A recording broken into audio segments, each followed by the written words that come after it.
I'm going to invite Professor Balázs Gulyás from the Translational Neuroscience unit here at NTU, the Economic School of Medicine, to moderate the session.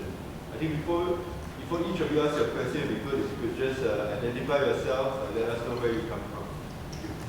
Thank you, Ben. And Terry and Atsushi, please. Also, please come here. And the floor is open for questions. So, there is a question over there. Please go ahead. You should know that there is a microphone everywhere, and you should press the button on the side of the microphone. Please go ahead. Okay. Okay, my first question is for, I'm Ho Seng Ming from A-Star. My first question is for Professor Sejnowski. You show a deep learning slide, and I noticed that the artificial neural network seem to have more layers. I mean, like you have like many, maybe one layer in the natural cortex. So could you elaborate on that? So you're asking about the number of layers? Right. Why does the artificial one seem to have more layers? Yeah. So we know that in the visual system and in the auditory system, it's about 10 or 12 layers. And some of the artificial networks now that are being used for speech recognition actually have, Microsoft has one that has exceeded benchmarks they've exceeded the human performance, right? Under noisy environments and multi-speaker, so that this is the most general level of performance. But it has 120 layers. Okay, so so when you're building something that you have control over, the natural thing to do is to say, okay, well, maybe more is better, and in fact, it is. And I think that this is should this surprise us? We never, back in the 80s, contemplated having more than one. We couldn't, and so we didn't know. But we should have, I think, guessed that it would be better because of the fact that nature kept building more and more. If you look at different monkeys, for example, over evolution, the early primates only had a few layers, and then they kept adding layers. Macaque, by the way, is actually pretty close to human in terms of the numbers of layers. But and it's very rare where things scale where more is better. That's just something that nature seems to have discovered. And these cortical areas, by the way, although they're similar, they have 6 layers and they have similar neurons. There are actually major differences in primary visual cortex compared to the other layers. So what's happening over evolution is that once you put them in place, they continue to evolve mechanisms, small changes in the numbers of neurons or their connectivity that then gives you better performance for that particular task that particular area has to do. So it's still very early days. We don't understand yet exactly what the trade-off is between the number of layers and number of units, but that's something that we're now in a position to be able to explore in artificial networks, and then maybe that will give us some ideas for experiments to go back and look at different visual cortices in different species. Thank you. And can I ask a second question immediately? Sure. To Professor Iriki? So now we seem to be on the verge of building super intelligent machines. And suppose that era does come about, and there are intelligent robots that can be like us or even better than us. So how does that fit into the entire evolutionary framework? They can be our tool, they could be a replacement. Thank you. Evolution is unpredictable. There's many uncontrollable, unknown factors that comes in any time. So it's not, I can make stories based on the brain evidence, but it's just interesting, and it's not worth thinking usually seriously. But what we can think is that the thing that we cannot do, is based on the constraint of the brain functions. So we cannot design, maybe we can design the things that is very unusual, and although it's very useful, if the brain is not ready for that, we cannot use it. So there must be some constraint, and that can be studied. And what actually can happen, we can make many stories, but I think we cannot define it into one conclusion. It's like buying the ticket for the horse racing. If you buy all the combinations, you always win. So we can make many stories, but I cannot tell which can actually happen. And this be the answer. Thank you. Further questions? Yes. Hi, I'm Hiroshi, a faculty member here at LKC. I have a question to Terry. So what do you think of the next neurotechnology to be built or developed, other than the ones that we kind of thinking of? Anything that you guys talk about behind the scene that? You don't have to look behind the scenes. You just have to come to NIPS. Okay. And the hot topic right now is unsupervised learning. So the networks that I showed you that had to be trained on millions of images really required very detailed labeled data, right? And babies come into the world. There's not a lot of labels out there, but somehow they absorb the statistical patterns of sounds and visual objects, and also their motor system is exploring the world. So there's a very rich unsupervised source of information. And we do have some unsupervised algorithms, and we do have ways of building deep networks from them.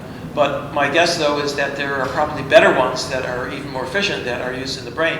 And the last NIPS meeting, this is the most, I think, dramatic advance was something called GANs, which is generative adversarial networks.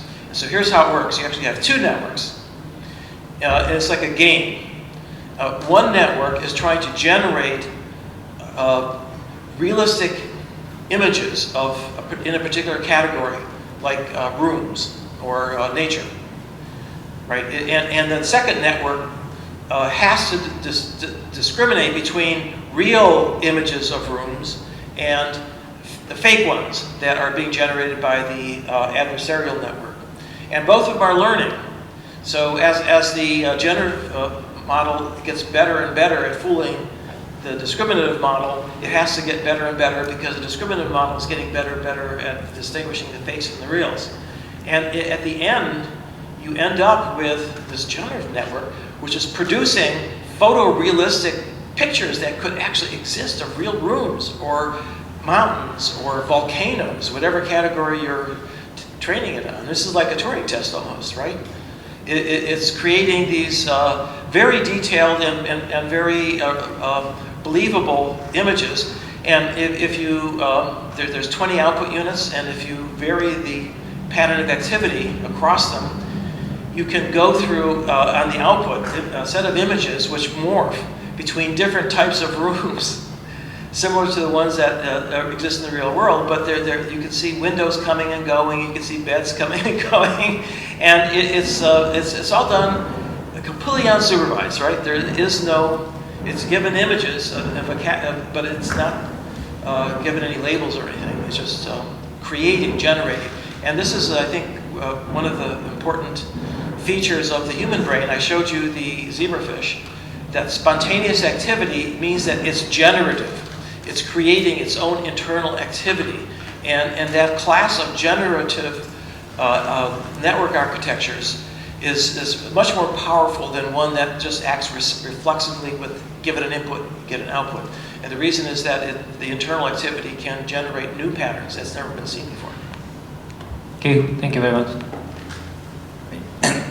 I'm Yasunori from LKC Medicine.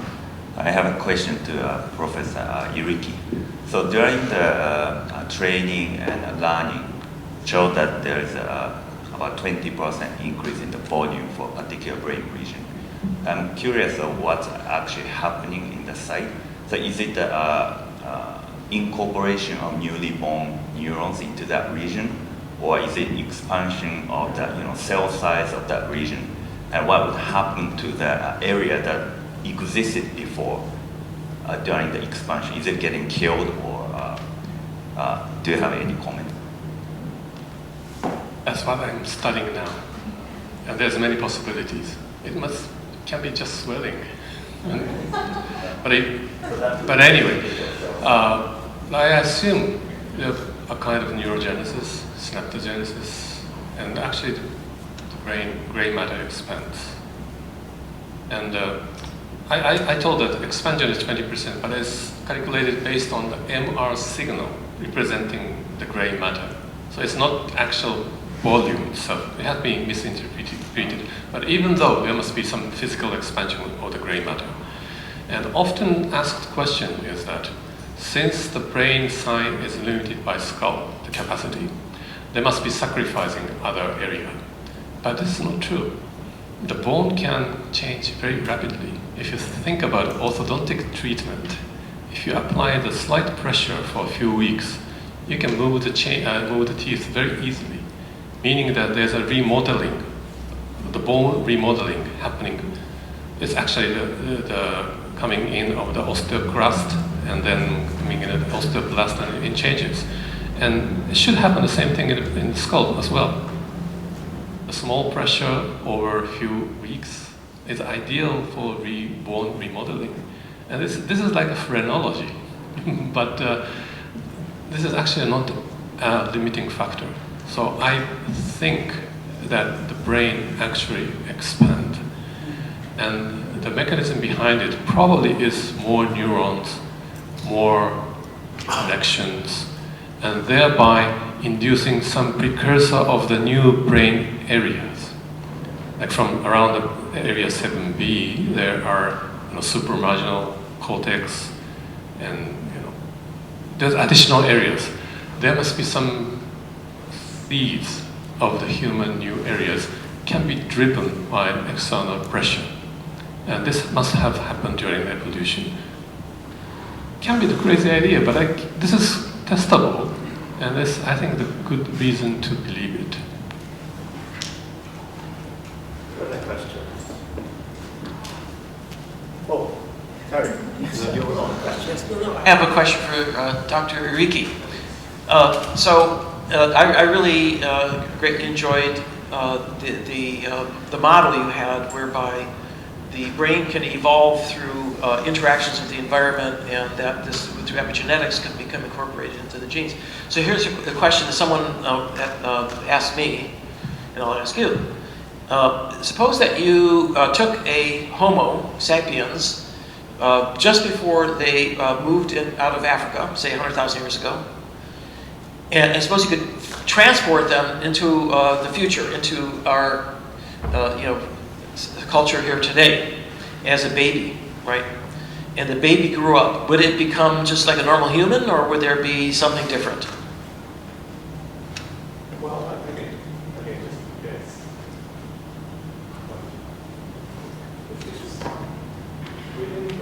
If it's within the range of the Homo sapiens, there's no reason to believe that they cannot. They must be able to do that if it's raised in the identical environment. But if you compare like the pre-Homo sapiens it's a different species, they must have limitations. But your question is Homo sapiens just before they're out of Africa, they should be able to do that. But is this all completely identical species? That's a question remaining. What I'm talking is within the species, and evolution have speciation processes. If you raise in a different environment, it can become a different species. And we're still in the middle of the evolutionary history, so there is a chance to become a different species. In that sense, we may use up our resources and because of limited growth, this Homo sapiens might extinct. But there must emerge a different species.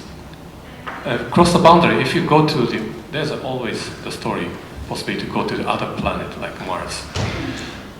And if they raised in a few generations in Mars, I'm sure they will become different species, but their environmental conditions are so different. But the question is, if you call it the descendant of the Homo sapiens, or that represents extinction of the Homo sapiens, that's how you look at evolution or future history.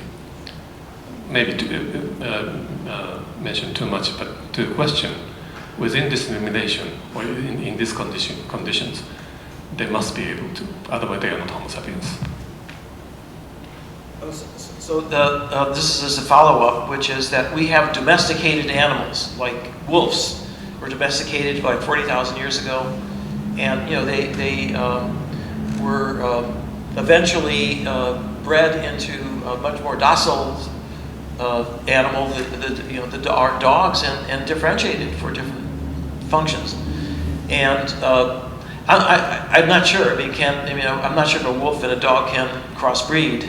I think you can. I think they do to some extent, but they are different species in many ways in terms of their behavior. And so here's the related question, but trying to come at it from a different direction. So human beings, as you point out, have been living in cities now for many generations, and they've been selectively crossbreeding now for abilities to survive in cities and to have the sociality that you need in cities. Less violence, for example, if we put our violent members into jails, right, to isolate them from the rest of us. And so the ones in the jails don't procreate at the same rate that the ones that are outside, right? So here's the question: have we self-domesticated ourselves? Yeah, that's the point. I just want to respond that way. These are kind of self-domestication processes. And domesticated animals exhibit very human-like behavior, like dogs. Well, it depends on the situation, but can have joint attention, and they can mimic, they communicate, and dogs and those domestic animals have very humanistic trait, and I think we have domesticated each other. And the paper that I compared the language-related gene is still under review, so I cannot describe the detail. It's a part of the domestication changes. And the language is one of the traits resulted from the domestication. So I think the domestication is one of the factors. And the question is, why can't we domesticate each other? Domestication means that it's come separate from the wild. It's not wild anymore. To be domesticated or domesticate each other, we have to secure our life from predators and those risks that natural environment have. And domestication needs some mechanism in addition to the natural setting to avoid those risks. And probably we have secured by social structures, by legal, ethics, moral, there's many things that's human specific. And many of them is based on the symbolic conceptual formations and so on. And this is one of the reasons that we can domesticate ourselves. And we can domesticate dogs because we can guarantee their security by our protections. And there must be some other mechanism than the biological mechanisms that's avoiding these risks. And that's self-domestication. That's what I want to claim. Okay, that's wonderful. So here's another question. You're giving all these wonderful answers, okay? That means all the questions I've had for a long time. What surprises me about humans is that we can convince ourselves of bizarre things and things that are self-destructive. For example, suicide bombers. So these are people who, for whatever conceptual, symbolic reasons, have concluded that they are going to be better off if they blow themselves up. And it happens every day. But even more bizarre to me is the fact that many of them have mothers who collude in this, or they're proud of the fact that their son or daughter has done this. And how this seems to be a contradiction or a paradox. And how could that happen? What's your explanation for this?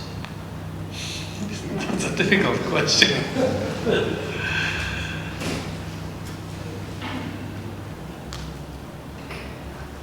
Maybe that is a dimension expansion of the existing resources. We are all talking about the physical resources, the earth, natural resources, and so on. And that's increase of value to exploit the resources is the niche construction.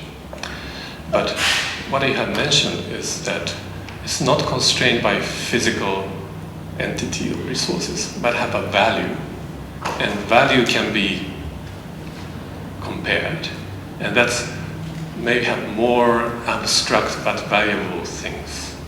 So this dimension expansion of the value space, that's one thing that we are now about to construct. And this dimension expansion can be exploited from pure mathematics, like group theory. You know more than I do. So I think that's the next niche constructions that we can seek for. I don't know if it works or not, but I think that's one possibility. And beside the virtual reality or AI things, that's usually we link with the physical resources to expand it, but that also have a possibility of expanding, or creating, or constructing the new value space. This is a very brave response to it, but that's a possibility. So, this reminds me of something my mother told me when I was very young. And she told me, Terry, be a good boy. And do good things and help other people. And I said, why? And she said, Terry, you'll get your reward in heaven. And this is another value niche. We've created this fantasy niche where a lot of people are willing to sacrifice a lot of things here on earth in order to get to this value niche, which is a very... Religion. Yes. That's one of them. Yeah. There are a few questions first there, then Brian. Please go ahead, and then Brian. Okay. And then Ben. Thank you. I'm Vahid Aryadust from NIE, National Institute of Education. I have a question for Dr. Iriki about the brain size, because based on what I understood, according to the interaction of the brain and the environment, the size can change over time. And so my question is, well, the size is important, as they say, size matters. But if you look at the brain size of, for example, Neanderthals, they're much larger than humans, but they were not capable of speaking. I mean, theoretically, they were not able to speak. Their technology was much, let's say, more simple than the technology of humans. And there were other very, important differences, especially in their culture. They didn't have rich cultures like human culture. I was wondering if there are other factors in addition to the brain size which could contribute to sophisticated cognitive skills such as language. Thank you. Well, I said size, but the size means numbers of areas and numbers of neurons. It's not just a physical size, volume. And Neanderthal, maybe dolphin, I don't know much about the dolphin, but they have larger brain. But their brain structure and the governing principle, calculation principle, may different. And the Neanderthal brain, if there's something existing, can look into the cytoarchitectures and wiring patterns and gray matter, white matter balances, and there must be something different from us. But they have their own culture and they have their own values, and they might think that Homo sapiens is stupid. All are relative, so you have to take that into account. But if your size matters, you have to think about the mathematical principle behind it. Probably Terry can answer more than I do. No, I think that you're absolutely right. It's not really size per se. First of all, you have to normalize it for the body size, and I think Neanderthals had a bigger body, right? So I don't know where they fall along the curve I showed, right? Would they fall along they probably fall along the primate, and the humans fall far above the primate, and so I just don't know the answer to whether it's the relative size of Neanderthal was bigger or less than what humans were above the line. But you can take two different primates of roughly the same body size, same brain size, and they have completely different behaviors, right?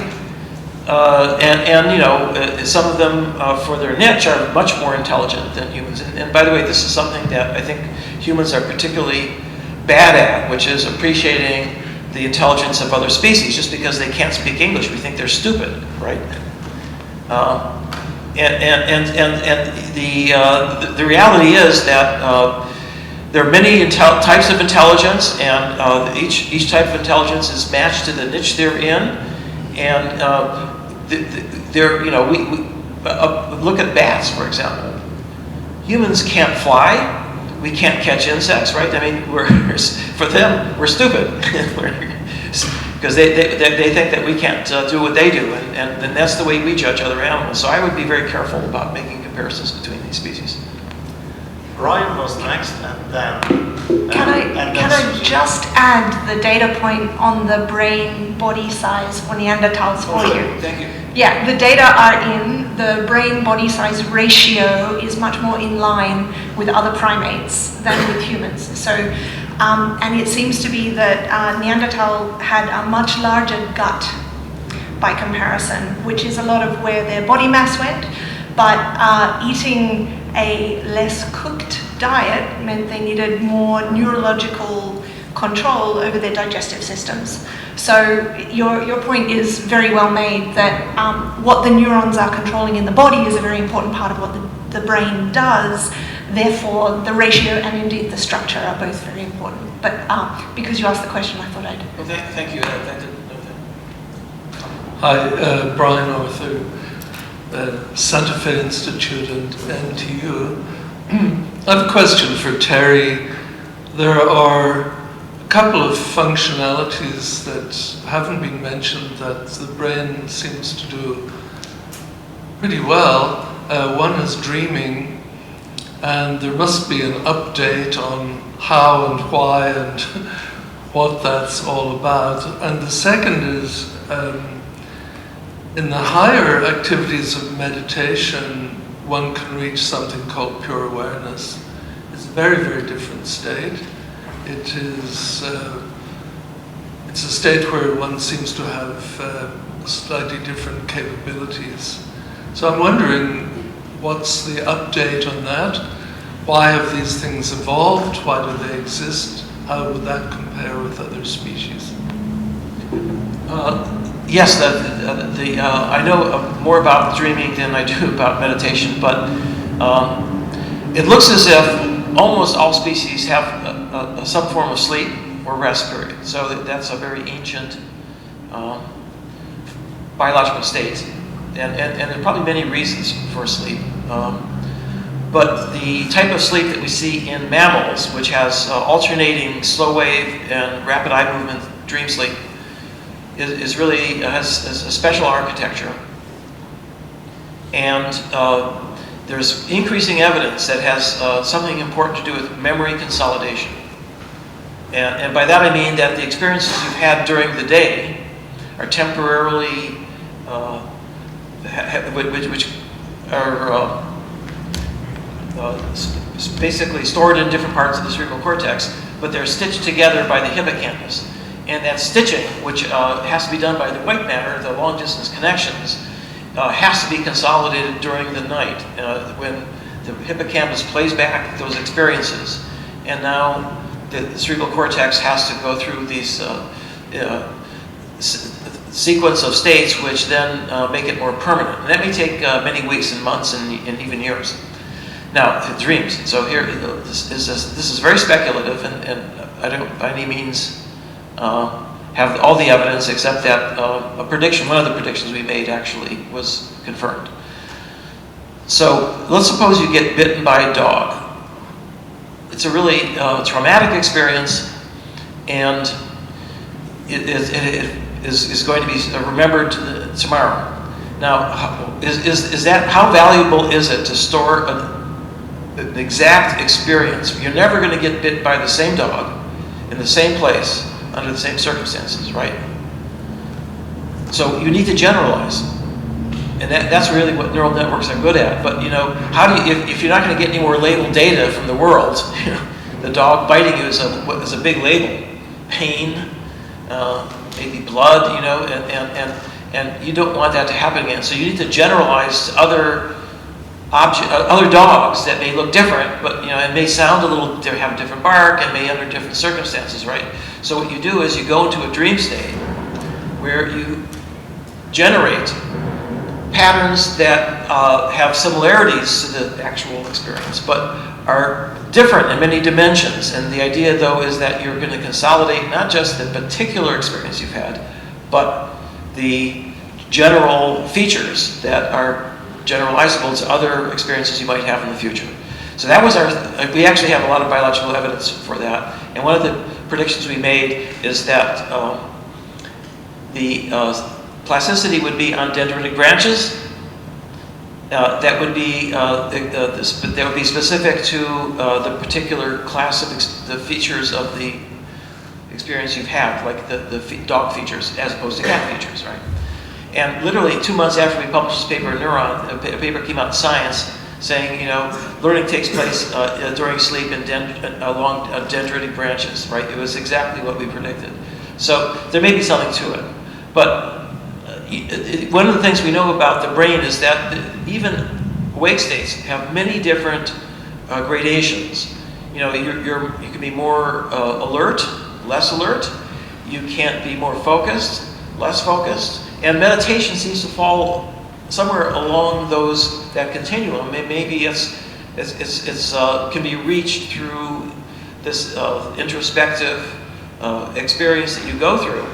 And so there are probably other brain states that can be achieved, but and people do that with drugs, right? They take drugs and they go into hallucinatory states, and so we probably haven't explored nearly all the different states the brain can be in, and all the different sleep states are another good example of that, right? This is we discovered there's more activity in some brain states, some sleep states than there is during the awake state. So there's clearly a lot of room to explore that. And by the way, Richie Davidson at Wisconsin has worked with the Dalai Lama and monks, Buddhist monks, who are trained to go into those meditative states. He does see patterns of activity within the brain that really are different from other brain states, so that there is some, we do have some evidence, but it's really something that is very, very early in terms of exploring the mechanisms, underlying mechanisms. I take it you've experienced some of these states. Yes. What's your, so tell us what your experience is. I don't normally talk about that sort of thing in an academic setting, but I can certainly say that I remember one morning I was on a deserted beach in Mexico, and I'd been meditating for maybe 10 days or more alone,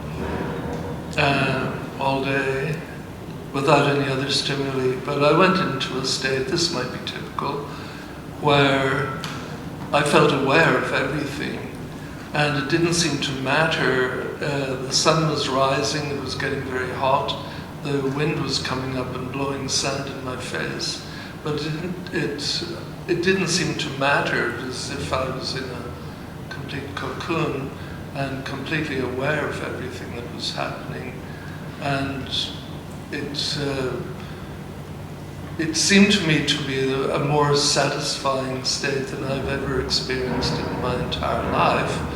And I've experienced ayahuasca and many other things. So it's what I'd like. This is not unusual. I think people who meditate, many people have experienced this state of pure awareness or variations on it. What I think is that it's certainly in the West we're suspicious of this, and it seems to me a very different state, because you can get very different insights in that state. If I were doing something scientifically, I would rather go away somewhere and go into meditation, not even concentrate on the problem, but just allow a solution to arise.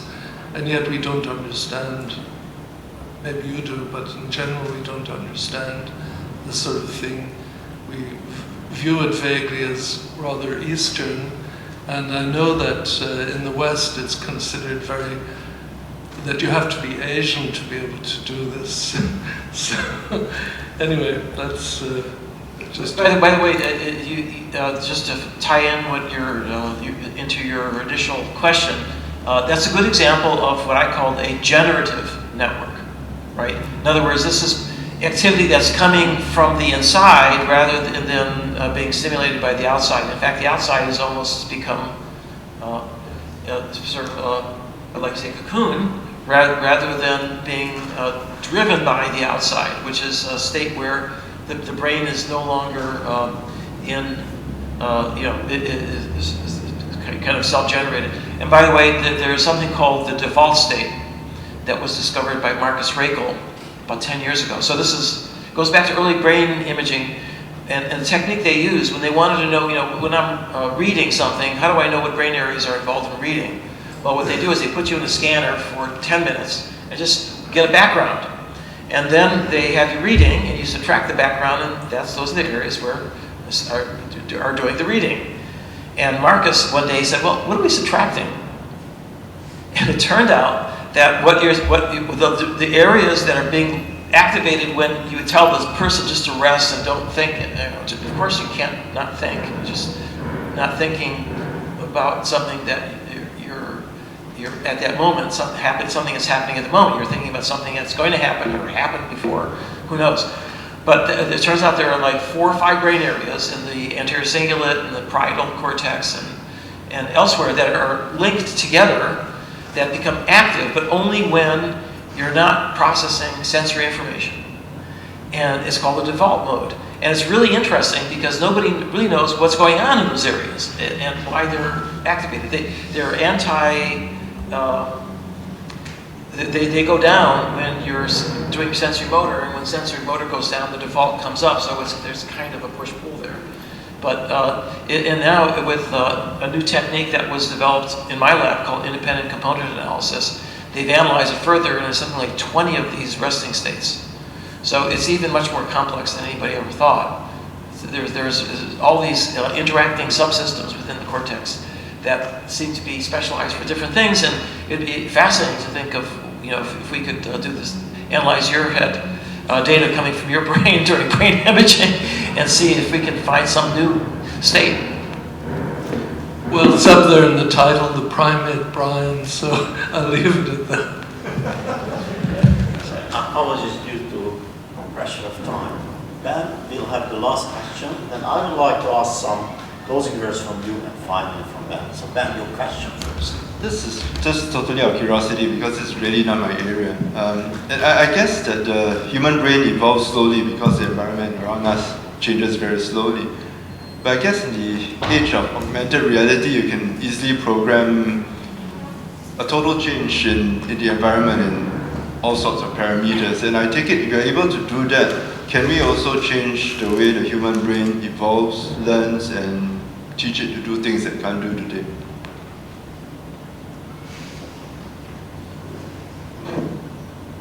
I think yes. But human brain have biological constraint, like metabolic reactions and genetic expressions and so on.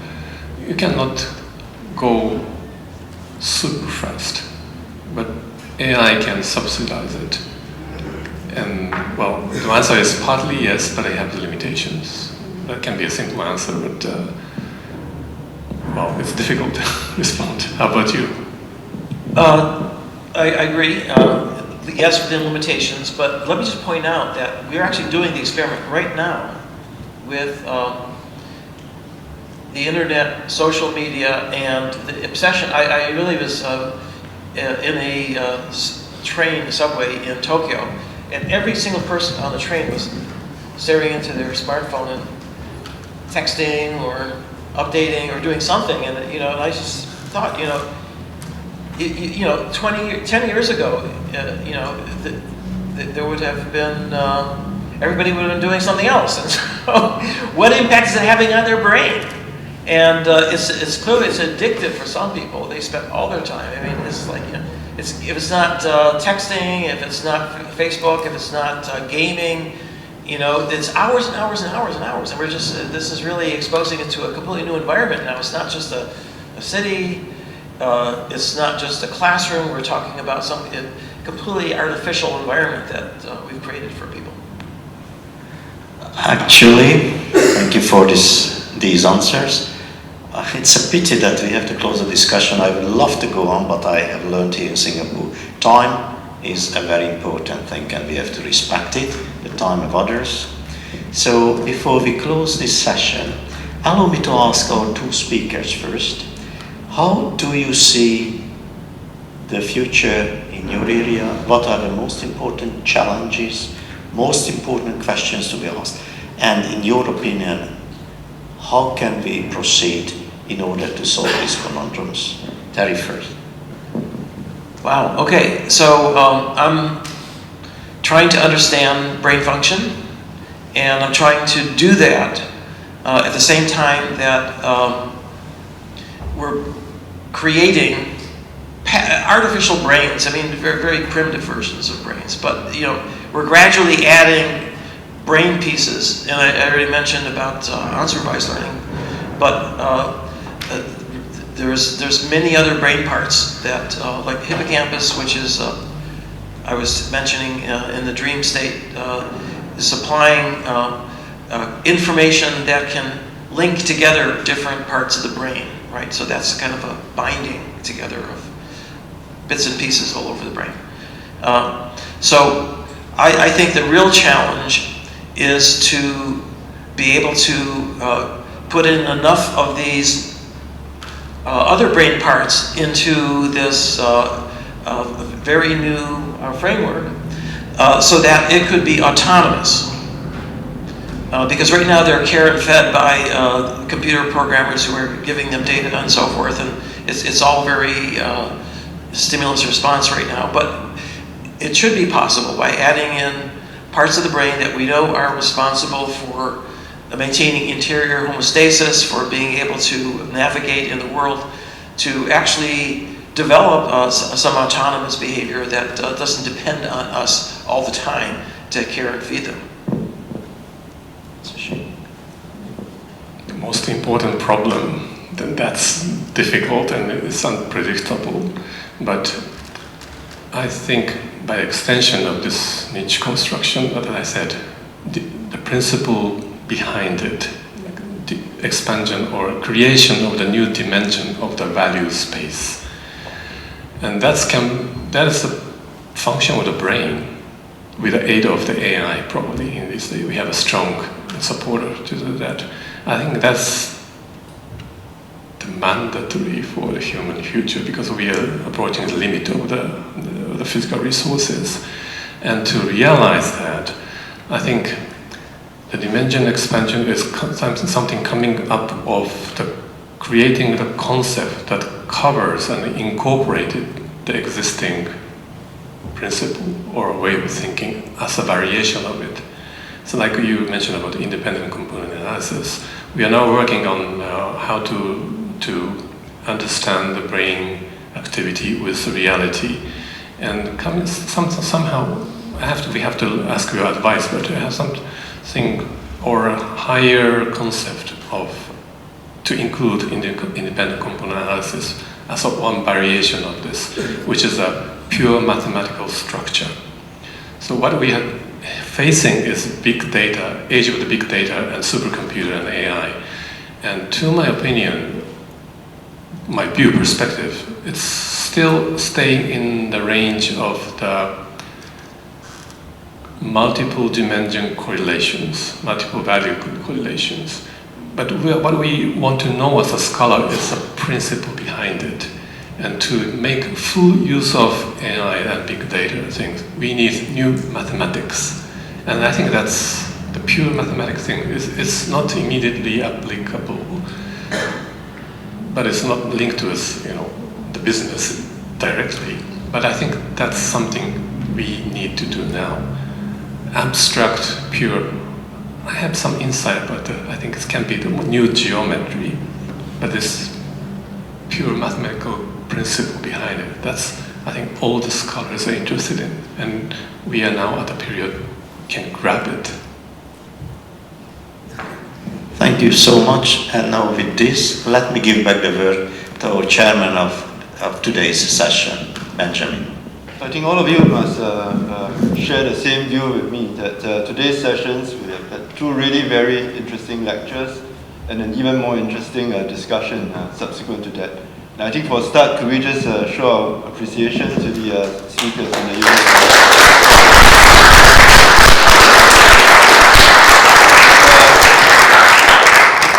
For next month, we'll have 10 on 7, and I think as the series progresses, we'll be looking at the evolution of language, and I think very closely related to that, the evolution of human culture. And again, I think we're going to leave it to the speakers to attempt to define as well as to elaborate on these two very complicated topics when they arrive.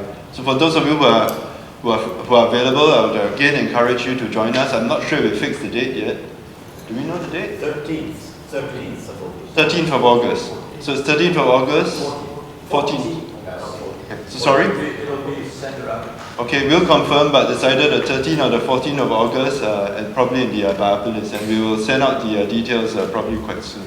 Thank you for coming, and again, thank you to the speaker.